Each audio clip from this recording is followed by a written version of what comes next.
అందరూ లోపలికి రావాల్సిందిగా కోరుతా ఉన్నాం. శివయ్య గారు దూరం కనపడుతున్నారట, రండి. ఆ చివరికి రండి, వెనక్కి రండి. దయచేసి ఈ ఫ్లెక్స్లు కూడా తీసేస్తాం. మీరు దయచేసి ఈ 3 ఫ్లెక్స్లు తీసేయండి. ఈ 3 ఫ్లెక్స్లు కూడా తొలగించవలసిందిగా కోరుతున్నాం.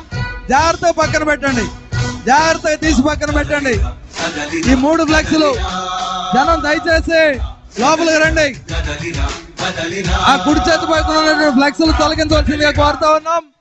దయచేసి అందరూ సహకరించండి. బయట గ్రౌండ్ లో కన్నా 4 రెట్లు అధికంగా ఉన్నారు. ఆ ఫ్లెక్స్లు తీసేసి అందరికి విజిబిలిటీ కల్పించండి. దయచేసి అందరూ లోపలికి రండి. దయచేసి అందరూ సహకరించండి. బయట 4 రెట్లు ఎక్కువ ఉన్నారు, లోపల కన్నా ఎక్కువ ఉన్నారు. దయచేసి అందరూ లోపలికి రండి. ఆ సైడ్ ఫ్లెక్స్లు తీసేయండి. కానిస్టేబుల్ గారు ఆ ఫ్లెక్స్లు తీసేయండి. తీసి జాగ్రత్తగా పక్కన పెట్టమనండి. ఎవరైనా పర్వాలేదు, ఇబ్బంది లేదు, అందరితో మాట్లాడుకుంటా